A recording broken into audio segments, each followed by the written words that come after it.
जय श्री राधे कृष्ण प्यारे साथियों। नसीब का लिखा कोई नहीं बदल सकता। कभी कभी ये वाक्य आपको सुकून भी देता है, तो कभी यही वाक्य आपको अंदर से तोड़ देता है ना। जब सब ठीक चल रहा होता है तो हम कहते हैं वाह मेरा नसीब कितना अच्छा है, और जब सब बिखर रहा होता है तो हम कहते हैं शायद मेरे नसीब में यही लिखा था। पर अब सवाल यह है, क्या नसीब सच में कोई पत्थर की लकीर है? क्या इंसान बस एक कठपुतली मात्र है जिसे नसीब जैसे चाहे वैसे ही नचा दे? अगर ऐसा ही होता तो श्री कृष्ण कुरुक्षेत्र में खड़े होकर अर्जुन से ये क्यों कहते, उठो अर्जुन युद्ध करो, अपना कर्म करो। तो दोस्तों, वीडियो में आगे बढ़ने से पहले कमेंट में एक बार प्यार से जय श्री राधे कृष्ण जरूर लिखते चलें, क्योंकि जब आप ये लिखते हो तो आप केवल शब्द नहीं लिखते हो, आप अपनी श्रद्धा, अपनी भक्ति और अपना विश्वास श्री कृष्ण के चरणों में अर्पित कर देते हो। मित्रों, कृष्ण कहते हैं नसीब का लिखा कोई नहीं बदल सकता, लेकिन हमारा नसीब आखिर लिखता कौन है, ये समझने में अक्सर हम धोखा खा जाते हैं। लेकिन कृष्ण कहते हैं तुम्हारा नसीब किसी और ने नहीं बल्कि तुमने खुद लिखा है, अपने बीते हुए कल से, अपने चुने हुए रास्तों से, अपने किए हुए कर्मों से। आज जो तुम्हारी जिंदगी है वो तुम्हारे पुराने कर्मों की कहानी है, और आज जो तुम कर्म कर रहे हो वो तुम्हारे आने वाले नसीब की इबारत है। इसलिए कृष्ण कहते हैं नसीब को कोसो मत, नसीब को समझो।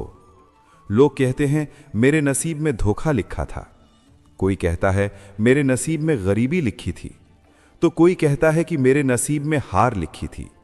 पर कोई ये नहीं कहता मेरे नसीब में सीखना लिखा है, मेरे नसीब में मजबूत बनना लिखा है। क्योंकि हम नसीब को परिणाम से जोड़ते हैं, लेकिन कृष्ण नसीब को तुम्हारे कर्मों से जोड़ते हैं। तुम जिसे सजा समझ रहे हो वो शायद तैयारी है, तुम जिसे अंत समझ रहे हो वो शायद दिशा बदलने का संकेत है, तुम जिसे दुर्भाग्य कह रहे हो वो शायद तुम्हारे भीतर की सोई हुई ताकत जगाने का तरीका है। याद रखना, महाभारत में भी पांडवों के नसीब में अपमान था, हार थी और पीड़ा थी, पर उनका वही नसीब एक दिन उनकी विजय का कारण भी बना। क्यों? क्योंकि उन्होंने नसीब को दोष नहीं दिया, और ना ही उन्होंने नसीब की दोष देकर अपने कर्म से मुंह मोड़ा। पांडवों ने अन्याय के खिलाफ युद्ध के लिए खुद को तैयार किया, भीम ने अपनी शक्ति बढ़ाई, अर्जुन ने कठिन तप किया, युधिष्ठिर ने धर्म का साथ नहीं छोड़ा, द्रौपदी ने अपना विश्वास नहीं छोड़ा। शायद इसीलिए ईश्वर ने भी पांडवों का साथ दिया। आप खुद ही सोचो जरा, अगर नसीब बदल नहीं सकता तो कृष्ण गीता क्यों सुनाते? और अगर नसीब ही सब कुछ होता तो गीता का एक ही श्लोक काफी था कि जो लिखा है वही होगा। पर भगवत गीता कर्म का ग्रंथ है, भाग्य का बहाना नहीं। कृष्ण कहते हैं तू आज जिस जगह खड़ा है वो तेरे पुराने नसीब का फल है, और तू आज जैसा जिएगा वही तेरे नए नसीब की जड़ है। इसलिए जब कहा जाता है नसीब का लिखा कोई नहीं बदल सकता, तो इसका असली अर्थ ये नहीं कि तुम अपना कर्म करो। इसका असली अर्थ है जो आ गया है उसे स्वीकार कर, और जो भविष्य में आना है उसके लिए खुद को बदल। क्योंकि जो हो चुका वो तुम्हारा नसीब है, और जो होने वाला है वो तेरे लिए नया निर्माण है। हम में से बहुत लोग अपने अतीत को कोसते हैं और भविष्य को भी नसीब पर छोड़ देते हैं। यही हमारी सबसे बड़ी भूल होती है। कृष्ण कहते हैं अतीत को स्वीकार कर, वर्तमान को साध, तो तेरा भविष्य अपने आप पवित्र हो जाएगा। तुम्हें शायद नहीं पता तुम आज अपना कितना पवित्र नसीब लिख रहे हो, सिर्फ इस बात से कि अगर आज तुम टूट कर भी किसी का बुरा नहीं सोच रहे, अगर अकेले होकर भी आप गलत रास्ते नहीं चुन रहे, अगर हार कर भी आज तुम अपनी ईमानदारी नहीं छोड़ रहे, तो ये सब तुम्हारे कर्म ही हैं, और यही आगे जाकर तुम्हारा नसीब बनते हैं। याद रहे, नदी जब चट्टानों से टकराती है तो वो अपना रास्ता नहीं बदलती, वो अपना रूप बदल लेती है, और धीरे धीरे वही चट्टान उस नदी को रास्ता दे देती है। लोग सोचते हैं जाने कब मेरा नसीब बदलेगा, लेकिन कृष्ण कहते हैं पहले तो खुद को तो बदल। क्योंकि जब इंसान बदलता है तो वही नसीब जो कल सजा लग रहा था वो आज सुरक्षा लगने लगता है, जो कल अन्याय लग रहा था वो आज आशीर्वाद लगने लगता है, जो कल अंधेरा था वो आज दिशा बन जाता है। बहुत से लोग जीवन में एक बात नहीं समझ पाते, नसीब तुम्हें वो नहीं देता जो तुम चाहते हो, नसीब तुम्हें वो देता है जो ईश्वर तुम्हें बनाना चाहता है। तुम मजबूत बनोगे तो हालात सख्त आएंगे, तुम गहरे बनोगे तो अकेलापन आएगा, तुम सच्चे बनोगे तो धोखा आएगा, क्योंकि परिपक्वता बिना पीड़ा के नहीं मिलती। कृष्ण कहते हैं, मैं किसी को दुख नहीं देता, मैं तो बस तुम्हें भविष्य के लिए तैयार करता हूं, और तैयारी अक्सर आरामदेह नहीं होती।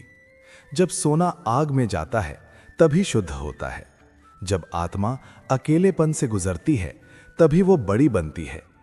जब इंसान को ऊपर उठाना होता है तभी ईश्वर द्वारा उसका नसीब भारी किया जाता है, ताकि वो भीतर से मजबूत बन सके।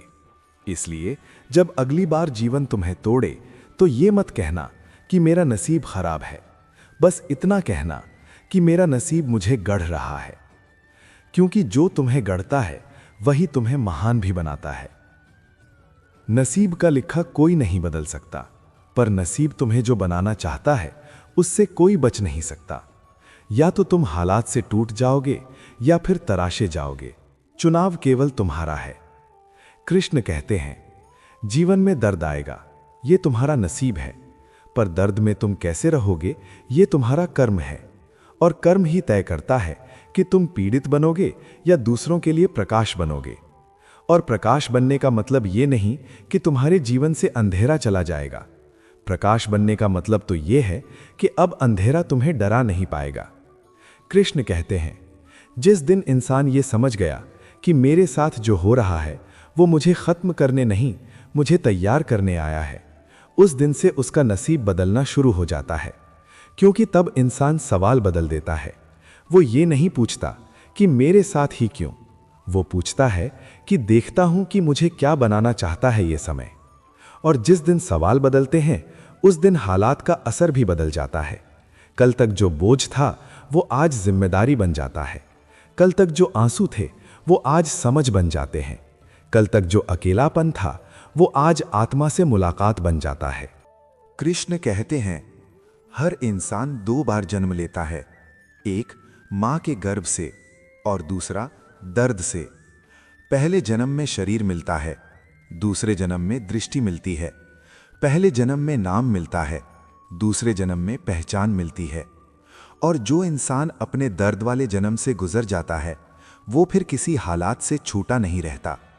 याद रखना, हर चोट तुम्हें कमजोर नहीं करती, कुछ चोटें तुम्हें गहरा करती हैं, कुछ हारें तुम्हें सच्चा बनाती हैं, कुछ टूटन तुम्हें आत्मनिर्भर बनाती है। अगर नसीब इंसान को सिर्फ आराम देने के लिए होता तो इस धरती पर कोई अर्जुन पैदा ही नहीं होता। अगर नसीब सिर्फ खुशियां देने आया होता तो शायद कभी गीता का जन्म ही नहीं होता। गीता वहां जन्मी जहां भ्रम था, डर था, अशांति थी।